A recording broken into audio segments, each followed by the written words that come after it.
وہ آپ کے اختیار میں ہے، لیکن جو صدقہ ہمارے لیے نکالنا فرض ہے، واجب ہے، چاہے وہ صدقہ فطر ہو یا کھیت کا زکات ہو یا مال کا زکات ہو، یہ کسی ایسے ویسے آدمی کو ہم نہیں دے سکتے ہیں، جو اس کا مستحق ہوگا اسے ہی دینا چاہیے۔ برادران ملت اسلامیہ، جب آقائے کائنات کے دور میں لوگ کے پاس کھیتی تو زیادہ نہیں تھی لیکن پھل زیادہ ہوتے تھے، کھجور کے درخت آج بھی مدینہ منورہ میں، مکہ میں بہت زیادہ، حاجی لوگ جاتے ہوں گے وہاں سے کھجور لائے بھی جاتے بولتا۔ تو جب کھجور باغ میں ہوتا تھا تو حضور نے فرمایا تھا کہ تمہارے پھلوں کا بھی زکات ہے، تم اس کا نکالنا تمہارے لیے ضروری ہے۔ پہلے لوگ نہیں نکالا کرتے تھے، جب آقائے کائنات نے حکم دیا تو بہت سارے صحابہ کرام نکالنا شروع کر دیا۔ کچھ لوگ ایسے تھے کہ جو خراب ہوتا تھا وہ لا کر کے حضور کے بارگاہ میں دے دیتے تھے کہ میں یہ نکال رہا ہوں۔ آج جو ہوتا ہے نا، پھٹکنے کے بعد جو عدی نکلتا ہے انسان اسے ایک غریب کو دیتا، جو پھٹ کر نکل جائے جس سے ہمارا کوئی فائدہ نہیں ہے وہ انسان غریبوں میں بانٹ دیتا ہے، تقسیم کر دیتا ہے۔ قرآن فرماتا ہے یا ایھا الذین آمنوا انفقوا من طیبات ما کسبتم، تیسرے پارے کی آیت کریمہ ہے کہ اے ایمان والو تم اللہ کی راہ میں خرچ کرو اس پاک چیز کو جو تم اپنے ہاتھ سے کماتے ہو۔ وَمِمَّا أَخْرَجْنَا لَكُم مِّنَ الْأَرْضِ، اور وہ چیز جو زمین تمہارے لیے پیدا کرتی ہے، جو زمین تمہارے لیے اگاتی ہے، جسے تم فائدہ حاصل کرتے ہو۔ وَلَا تَيَمَّمُوا الْخَبِيثَ مِنْهُ تُنْفِقُونَ وَلَسْتُمْ بِآخِذِيهِ، اور ایسی خراب چیز، رنگی چیز، سستی چیز اللہ کی راہ میں صدقہ نہ کرو، وَلَسْتُمْ بِآخِذِيهِ، جسے تم خود لینا کبھی بھی پسند نہیں کرتے ہو۔ یعنی ہمیں ایسی چیز اللہ کی راہ میں نہیں دینا ہے جسے ہمیں خود اپنے لیے پسند نہیں ہو، ایسی چیز اللہ کی راہ میں دینا ہے جو اپنے لیے بھی ہم پسند کرتے ہیں وہی ہم دوسرے کے لیے پسند۔ کبھی کبھی آپ دیکھتے ہوں نا جمعہ میں جو پیسہ مسجدوں میں دیا جاتا ہے، جو نوٹ کہیں نہیں چلتا پھٹا ہوا، آپ دیکھ لیجیے تو وہ مسجد میں چندے میں انسان دے دیتا۔ اللہ کی راہ میں وہ چیز دے جو اپنے لیے پسند کرتے ہیں۔ قرآن کہتا ہے وَلَسْتُمْ بِآخِذِيهِ، ایسی چیز مت دو جسے تم اپنے لیے کبھی پسند نہیں کرتے۔ اللہ کو ایسی چیز پسند نہیں ہے۔ اللہ کی بارگاہ میں ہمیں اچھی چیز دینا ہے۔ جب یہ آیت کریمہ نازل ہوئی اس وقت آقائے کائنات ایک مدرسہ چلاتے تھے جسے اصحاب صفہ کہتے ہیں۔ صفہ ایک چبوترے کا نام تھا، اس پہ پڑھنے والے کو اصحاب صفہ کہا جاتا۔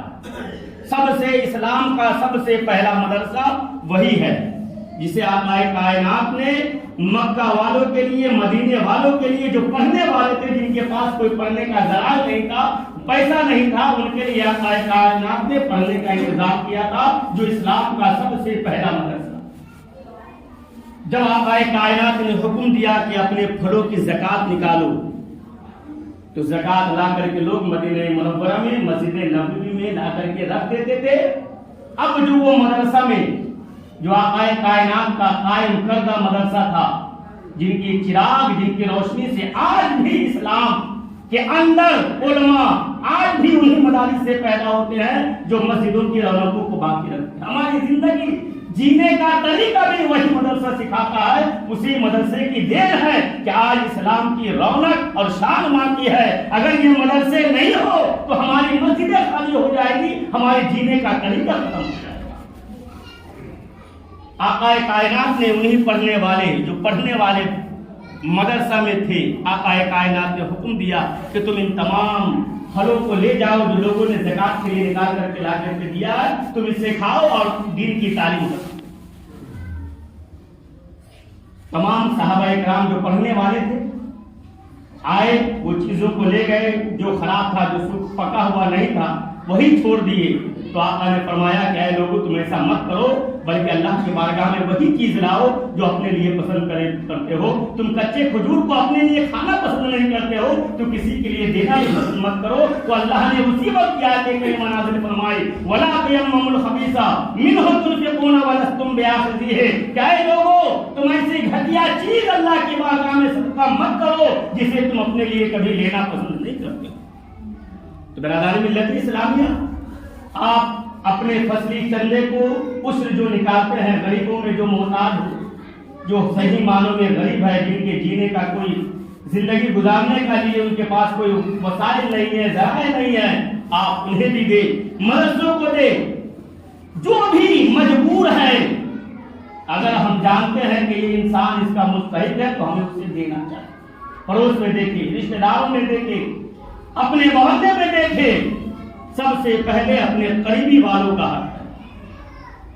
قرآن میں اللہ تبارک نے فرمایا کہ جب بھی تم صدقہ و خیرات کرو تو سب سے پہلے اپنے قریب میں دیکھ لو کہ کوئی اس کا مستحق تو نہیں۔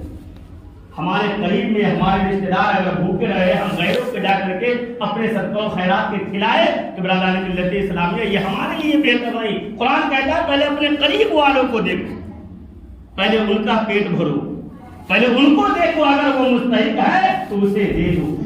اور برادران ملت اسلامیہ، کھیت جو ہوتا ہے، ایک مسئلہ یہ بھی ہے کہ بٹائی پر لوگ لگاتے ہیں۔ آج زیادہ تر لوگ بٹائی پر اپنے کھیتوں کو دیتے ہیں، تو اس کا مسئلہ آپ سن لیں کہ اگر آپ کھیت بٹائی پر کسی مسلمان کو دے رہے ہیں تو اب اس کھیت میں سے جو بھی اناج پیدا ہوگا تو بٹائی والے جو اس اناج کو لیں گے ان کو بھی عشر نکالنا ہوگا، اور جو کھیت کے مالک کو اس کا اناج ملے گا انہیں بھی عشر ادا کرنا ہوگا۔ ہاں، اگر کسی نے کھیت کو بھرنا دے دیا، اب اس کی ملکیت سے وہ کھیت نکل گئی، اب اس کھیت سے ہمیں اناج نہیں ملتا ہے، لیکن حقیقت میں مالک ہم ہی ہیں، لیکن ہمیں اناج ملتا نہیں ہے، تو اب ایسے انسان پر اس کھیت کا عشر نکالنا واجب نہیں۔ جو اس میں کرے گا وہ جانے وہ نکالے گا۔ اناج اگر پیدا ہو رہا ہے، اگرچہ ہم بٹائی پر دیں تو بٹائی دینے والے پر بھی عشر واجب ہوگا، اور بٹائی کرنے والے پر بھی عشر واجب ہوگا جو اس سے اناج پیدا ہوگا۔ اس بات کا خاص خیال رکھیں برادران ملت اسلامیہ، یہ چیزیں ایسی ہے کہ ہمیں ادا کرنا ہے جس کی ہم اہمیت نہیں دیتے۔ ایک حدیث پاک ہے حضرت ابو ہریرہ رضی اللہ تبارک و تعالی عنہ سے کہ ایک اللہ کے ولی کسی جنگل سے گزر رہے تھے۔ حدیث ہے، مشکات شریف میں یہ حدیث موجود ہے کہ ایک اللہ کے ولی، ایک انسان کسی جنگل سے گزر رہے تھے تو بادل کی گرجنے کی آواز آئی۔ بادل جو گرجتا ہے نا وہ فرشتوں کی آواز ہوتی ہے، فرشتے اسے بادل کو ہانکتے ہیں، اسے حکم دیتے ہیں کہ تمہیں یہاں نہیں فلاں جگہ پہ بارش کو برسانا۔ اگر زور سے فرشتے حکم دیتے ہیں تو زور سے گرجنے کی آواز آتی ہے، کبھی کبھی بادل دھیرے گرجتا ہے، کبھی زور سے آواز آتی ہے، تو وہ فرشتوں کی آواز ہوتی ہے جو اس پانی برسانے پہ اللہ نے فرشتوں کو مقرر کیا۔ تو فرشتے جب بادل کو ہانک رہے تھے، حکم دے رہے تھے، تو وہ اللہ کے ولی جب جنگل سے گزر رہے تھے تو وہ بادل کی آواز کو پہچان لی۔ بادلوں سے آواز آ رہی تھی، فرشتے حکم دے رہے تھے بادلوں کو کہ اے بادل تمہیں فلاں کے کھیت میں بارش کو برسانا۔ جب اس جنگل میں اس اللہ کے ولی نے اس آواز کو سنا کہ فلاں کے کھیت میں نام لے کر کے وہ بادل بارش کو برسانے جا رہا ہے، فوراً وہاں سے وہ اللہ کے ولی جنگل سے اس بادل کے پیچھے پیچھے چلے۔ دیکھتے ہیں کچھ دور جا کر کے ایک پتھریلی زمین پر ایک انسان ہے جو اپنے کھیت میں کام کر رہا ہے۔ وہ بارش کا پانی وہی نالے میں برستی ہے، نالے میں جمع ہو کر کے اب اس نالے کا پانی جو بارش آسمان سے برسایا ہے، اس نالے سے اسی انسان کے کھیت میں جا رہا ہے جس کا نام آسمان میں بادلوں سے آ رہا ہے۔ وہ انسان وہاں پہنچا، اس انسان کے پاس پوچھا تم کون ہو؟ کہا میں فلاں انسان ہوں۔ کہا تم کیوں پوچھ رہے ہو میرا نام؟ کہا کہ میں نے ان بادلوں میں تمہارے نام کی آواز سنی ہے کہ اسی کے کھیت میں پانی کو برسانا۔ یہ کوئی واقعہ نہیں بلکہ اللہ کے رسول کی حدیث ہے۔ یہ کوئی واقعہ کسی کتاب کا نہیں بلکہ مشکات شریف میں حدیث موجود ہے۔ اس اللہ والے نے کہا میں اس لیے مجھے تعجب ہے کہ بادل میں تمہارے نام کو لے کر کے بادل تمہارے پاس پہنچا ہے، اسی کے کھیت میں بارش کو برسایا۔ آخر ماجرا کیا ہے؟ تم نے کیا نیکی کیا ہے؟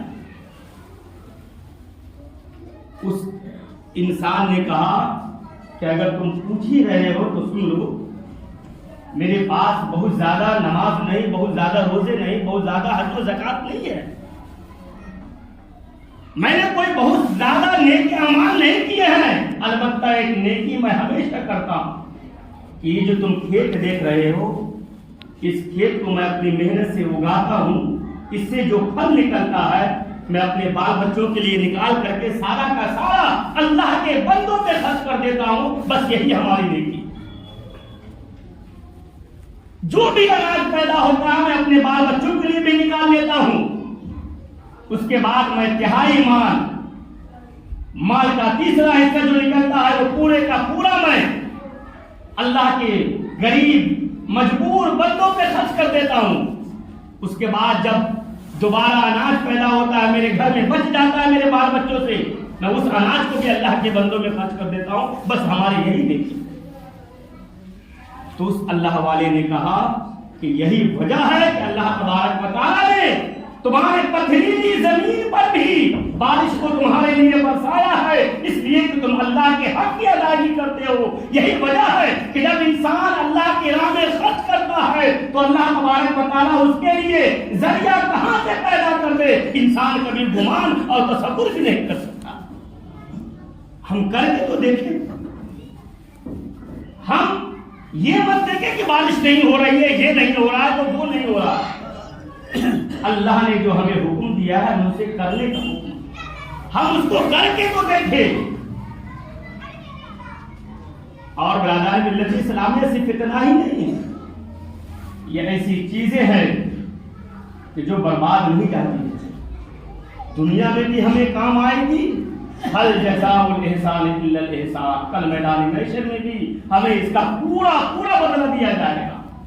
اللہ کی بارگاہ میں کوئی ناانصافی نہیں ہے. یہ تو ہمارے لیے شیطان ہے جو ہمیں غربت کا خوف دلاتا ہے کہ ہم اتنا خرچ کریں گے تو اتنا کم ہو جائے گا، ہم اتنا دیں گے تو اتنا کم ہو جائے گا. نہیں، یہ تو شیطان کا کام ہے. الشیطان یعدکم الفقر ویامرکم بالفحشاء، کہ شیطان تمہیں جب تم اللہ کی راہ میں خرچ کرنے کا ارادہ کرو گے تو کیا کرے گا شیطان؟ تمہیں غریبی کا، فقیری کا تمہیں خوف دلائے گا کہ تمہارا مال اتنا کم جائے گا، تمہارے بال بچوں کو نہیں ہوگا، تمہیں بعد میں پریشانی آ جائے گی. بات کے لیے جمع کر کے رکھو. وَيَأْمُرُكُمْ بِالْفَحْشَاءِ، اور شیطان تمہیں برائیوں کا حکم دے گا. برادران ملت اسلامیہ، ہمیں کیا کرنا چاہیے کہ ہمارے لیے جو واجب ہے یہ واجب ہے ہمارے لیے. زکات جیسے فرض ہے مال کی زکات ادا کرنا، اس کی بھی زکات نکالنا یہ ہمارے لیے ضروری ہے، فرض ہے، یہ واجب ہے. اب کس طرح نکالنا ہے؟ اگر ہمارے خرچ ہو رہے ہیں اس اناج کے کرنے میں تو 20واں حصہ نکالنا ہوگا، اور اگر بغیر خرچ کے اگر اناج پیدا ہو رہا ہے تو اس میں 10واں حصہ نکالنا ہوگا. اب مال والا چاہے وہ پاگل ہو یا نابالغ ہو، اگر کھیت کا مالک نابالغ بھی ہے، کوئی پاگل بھی ہے، تو اس پر بھی اناج کا نکالنا یہ واجب ہوگا. اس بات کا خاص خیال رکھیں. بٹائی پر دے رہے ہیں، اس سے بھی جو اناج ہمارے گھروں میں آئے، ہمیں سب سے پہلا کام یہ کرنا چاہیے کہ ہم اس سے اناج کو نکال دیں. جو ہمارے اوپر حق ہے ہم اسے نکال دیں، وزن کر کے، اندازے سے نہیں. ایسا نہیں ہو کہ ہم نکالے بھی لیکن تھوڑا کم رہ جائے تو ہمیں کل میدان محشر میں ہم اس کا حساب دیں.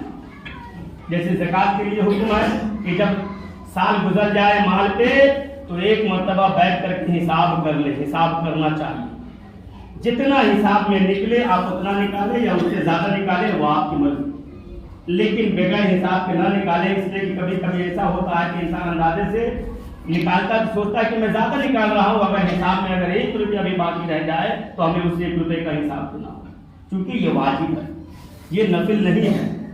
نفل یہ ہے کہ کوئی بیمار پڑا ہم کو صدقہ دے دیے، یہ نفل ہے. ہم جتنا چاہے دے سکتے اس میں ہمارے لیے کوئی سوال نہیں. جیسے وتر کی نماز ہمارے لیے واجب ہے، نہیں پڑھیں گے تو گنہگار ہوں گے. نفل ہے، ہم پڑھیں گے تو ہمیں ثواب ملے گا، نہیں پڑھیں گے تو گناہ ملے گا.